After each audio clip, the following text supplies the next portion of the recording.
Happy Rakshabandhan to all my viewers. Rakshabandhan ભાઈ અને બહેન વચ્ચેનો પવિત્ર સંબંધનો દિવસ છે. એમ તો પહેલાં જ્યારે દેવ અને અસુરોનું જ્યારે યુદ્ધ થયું હતું ત્યારે ઇન્દ્રને વિજય માટે ઇન્દ્રાણીએ રાખડી બાંધી હતી.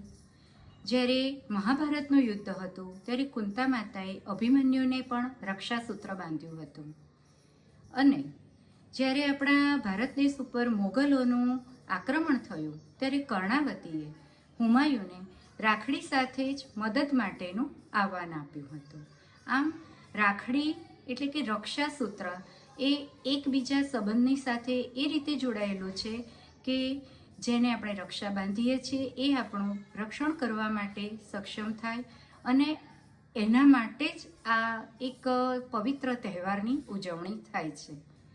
તો આવો આપણે પણ રક્ષાબંધન ઉજવીએ અને આપણે એ રીતે ઉજવીએ કે આપણે કુકર્મનો નાશ થાય અને દુષ્પ્રવૃત્તિઓનો નાશ થાય અને સમાજમાં જ્યાં પણ બધી ફેલાય છે ત્યાં આપણે સારા વિચારોનો ફેલાવો કરીએ અને એમની રક્ષા આપણાથી થાય એ રીતે કરીએ.